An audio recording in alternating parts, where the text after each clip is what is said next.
Et donc il a réalisé pour la première fois en 1974 et en 2011 on l'a refait en partage pendant 15 jours, une semaine chez moi et une semaine à la maison chez mon père.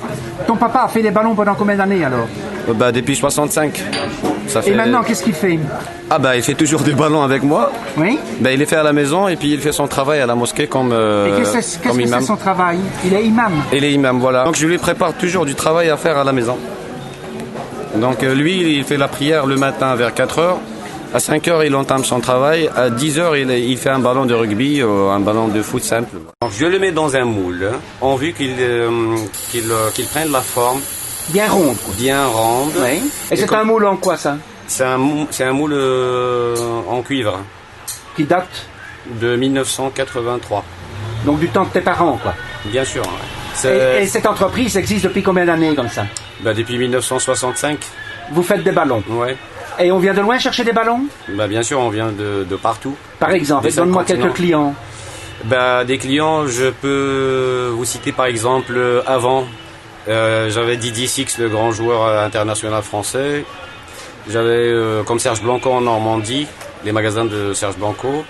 Et puis des clients particuliers ici, en Italie aussi, avec un très grand restaurant de Bergame.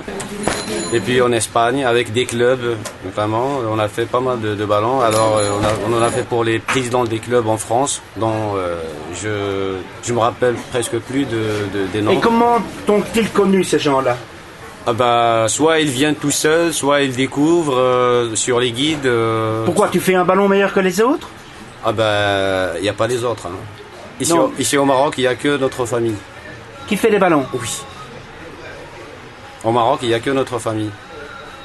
Et pourquoi y a-t-il que vous? C'est tellement difficile? C'est tellement difficile et il n'y a plus d'artisans de ballons de foot depuis, on va Parce dire... qu'il y a trop de travail. Trop de travail. Depuis les années 80, il n'y a plus que mon père. Et combien de temps ça prend pour faire un ballon? C'est entre 36 heures et 15 jours. Pour faire un ballon? Ouais. Et on peut avoir une idée de ce que ça coûte comme c'est un ballon fait main? Ça coûte beaucoup plus cher que ce qu'on voit dans les magasins. Bien sûr. C'est entre 450 dirhams, soit 45 €, et puis 150 €, sans parler des ballons qui sont difficiles à faire. J'aime toujours de les revendre parce qu'ils coûtent tellement cher. Ils coûtent trop cher. Ouais, parce que... Et qu'est-ce que tu utilises comme cuir? C'est le cuir du veau. Et qui est tanné ici tout près ou quoi? Bien sûr, tanné ici à Marrakech.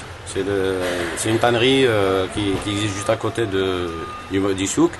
Et puis après, je passe aux enchères. Et j'ai un fournisseur spécial qui fournit des pots de temps en temps. Et il te faut une peau vraiment spéciale, sans défaut. Bien sûr. Et sur chaque ballon, il y a au moins entre 3000 mouvements et 8000 mouvements. Donc, tu as déjà calculé? Ça fait François Pignon un peu.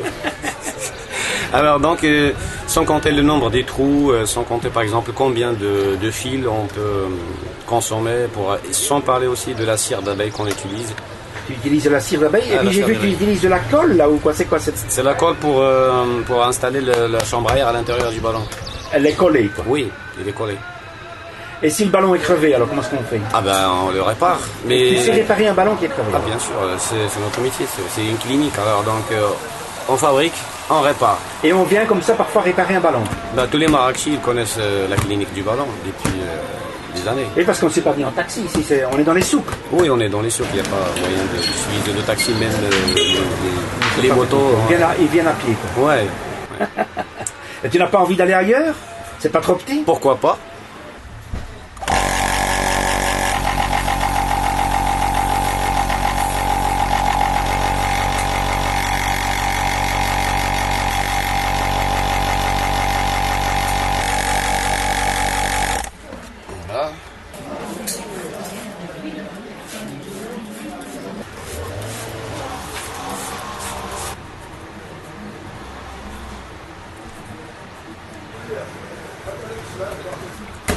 Voilà.